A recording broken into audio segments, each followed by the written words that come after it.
eu vou te entregar um plano de ação com passo a passo, que vai incluir 8 passos que você precisa saber para iniciar agora a tua jornada como planejador financeiro. O primeiro passo que você precisa saber para iniciar essa jornada é você conhecer sobre a carreira de planejador financeiro. E para você conhecer sobre a carreira de planejador financeiro, você precisa saber o que faz um planejador financeiro. Como é que esse profissional ele transforma a vida das pessoas através da educação financeira. Além disso, você precisa saber qual é a diferença de um planejador financeiro para um assessor de investimentos. O que é que o planejador financeiro, através do seu serviço de 360 graus, ele vai agregar na vida financeira do seu cliente? E qual é a diferença desse profissional para um profissional que fala somente de investimentos, que faz indicação, recomendação de ativos?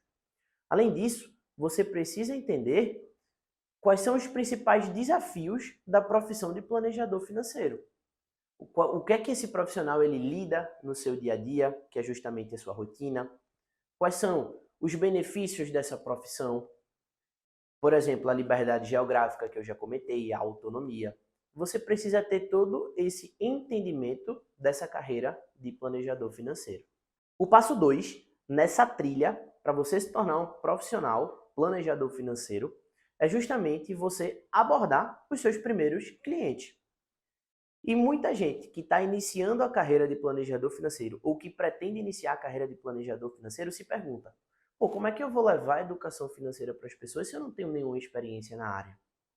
E aquela máxima: primeiro você vende o peixe para depois você ir lá e pescar. E nada melhor do que você levar a educação financeira para outras pessoas do que você mesmo ter essa educação financeira. Como é que você vai falar sobre algo que você não aplica para você mesmo? Em qual categoria daquelas que eu comentei antes você se encontra? Você está naquelas 8 pessoas de cada 10 que terminam endividadas? Ou você termina no 0 a 0? Ou você está naquele 1% que poupa um valor por mês e que não dá os melhores destinos a esse tipo de valor que você poupa? Como é que você se encontra financeiramente hoje? Qual é a sua realidade financeira? Para você abordar outras pessoas, para você acreditar no produto educação financeira que você vai vender, você precisa aplicar e ter o resultado para você mesmo.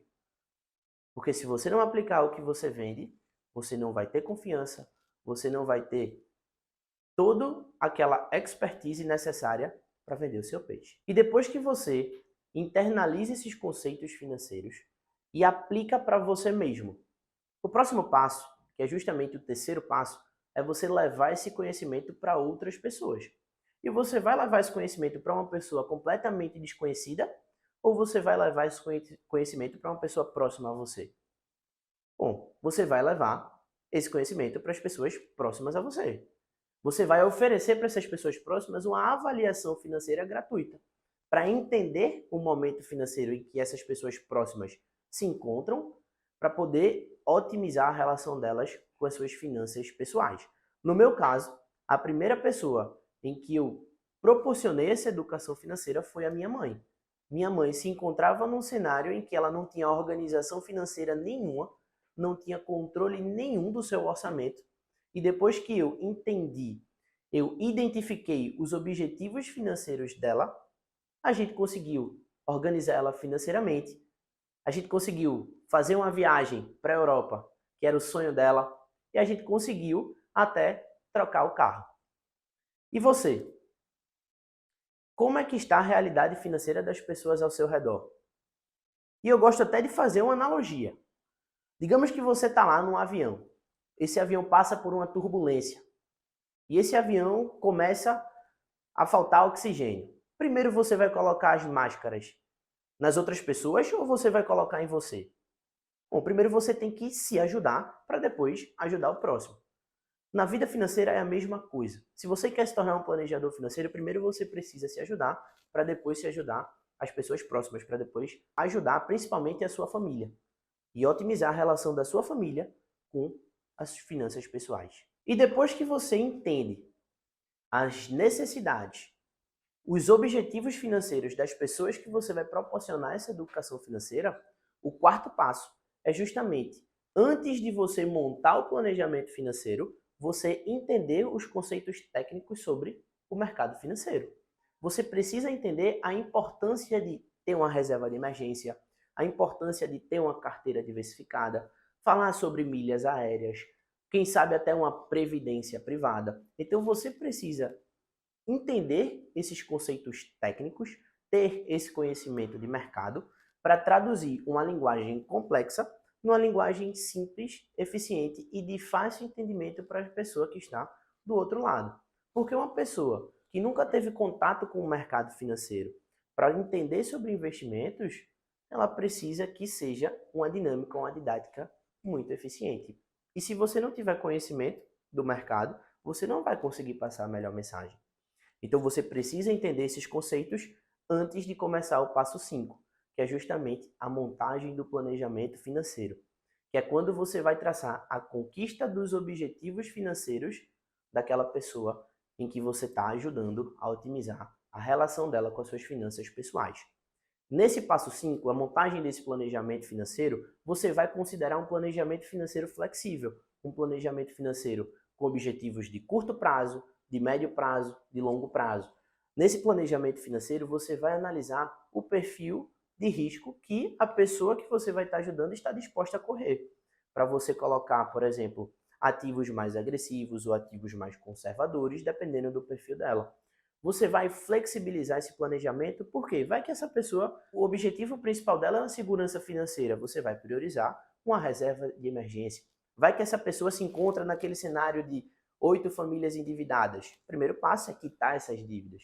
Então, o planejamento financeiro ele é dividido em etapas. A gente vai traçar um macro processo e quebrar em micro etapas, que é o que a gente chama de cracking case, que é quebrar o planejamento em etapas e traçar o plano de ação. E depois que a gente finaliza o planejamento, a gente vai para o sexto passo, que é a apresentação desse planejamento. Não adianta só a gente entender conceitos técnicos, não adianta só a gente montar o planejamento financeiro totalmente factível com a realidade financeira das pessoas em que a gente vai estar ajudando, mas a gente precisa apresentar esse planejamento financeiro e passar a melhor mensagem possível, através de ilustrações, gráficos, dinâmicas, um entendimento diferente do que ele teria se ele fosse apenas estudar por conta própria. Então, o papel do planejador financeiro é traduzir o complexo, algo que muitas pessoas nunca viram na vida, porque a gente não tem educação financeira no Brasil, no simples e eficiente, numa linguagem de fácil entendimento, para que a pessoa do outro lado ela entenda o que é que ela precisa fazer para atingir os seus objetivos financeiros. E o passo 7. Beleza, depois que você entregou o planejamento financeiro para o seu cliente, apresentou para ele da melhor forma possível. O passo 7 é justamente você garantir que esse cliente ele vai atingir todos os objetivos financeiros que você planejou. E como é que você vai fazer esse tipo de garantia, vai proporcionar esse tipo de garantia para o seu cliente? Através de um acompanhamento financeiro.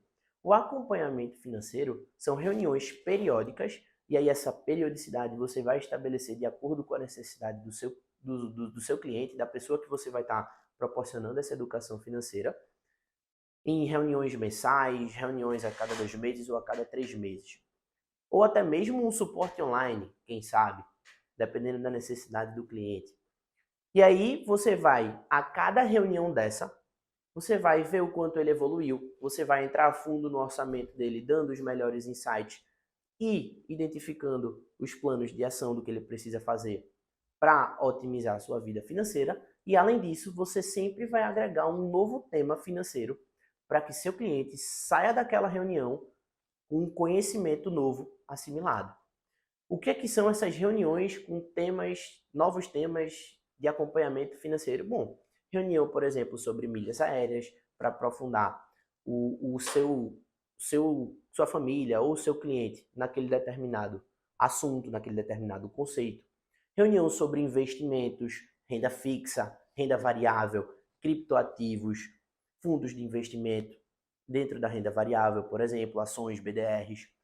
E aí você pode entrar em outros temas, como educação financeira para os filhos, como quitar dívidas de forma eficiente, como empreender, dicas de como empreender, estratégias de renda extra. Você pode falar sobre compras inteligentes, sobre planejamento de viagens. Você pode até montar um mural dos sonhos para os seus clientes, para a sua família e mostrar em determinado ponto da linha do tempo quando é que ela vai atingir os seus objetivos. Então você consegue, através dessas diferentes dinâmicas, desses diferentes temas, fazer com que o seu cliente, com que a pessoa que você vai estar proporcionando educação financeira, engaje com o planejamento que você montou. E aí, a cada reunião dessa de acompanhamento, você vai traçar metas para a próxima reunião. E aí você vai conseguir garantir com que aquela pessoa que você está proporcionando essa educação financeira atinja o seu objetivo financeiro que foi planejado anteriormente por você. E depois que você garantiu que seu cliente atingisse todos os objetivos financeiros que anteriormente foram planejados, o passo 8 é justamente quando você vai escalar o seu negócio. E nada mais justo do que você escalar esse negócio em cima do bom resultado que você vai entregar para as pessoas que você está proporcionando essa educação financeira. Você entregou o resultado que você prometeu. Você entregou até mais do que você prometeu. O que é que vai acontecer? Bom, todas essas pessoas que foram impactadas, que foram atingidas, elas vão indicar você para outras pessoas. Para que as outras pessoas do mesmo ciclo dessas pessoas que você impactou positivamente tenham o mesmo resultado que elas tiveram. E isso é quando você entra na escalabilidade do seu negócio. Isso é o que a gente chama de máquina de vendas, que é fazer os seus clientes trabalhar para você. Como assim? Você entregou um bom resultado, você fez com que seu cliente atingisse o objetivo, o sonho de vida dele, e as pessoas próximas a esse cliente, as pessoas do mesmo ciclo, vão querer também conquistar seus objetivos financeiros e vão agregar a conquista do objetivo financeiro da pessoa que você levou essa educação financeira a você. Então elas vão querer também que você monte o planejamento financeiro delas, que você acompanhe elas financeiramente. E você não vai precisar demandar mais tempo para ir atrás de novos clientes. Esses clientes, eles já vão chegar para você de forma passiva. E aí é o poder das recomendações, é o poder de um trabalho eficiente e o poder de um trabalho muito bem feito. É quando você começa a escalar o seu negócio.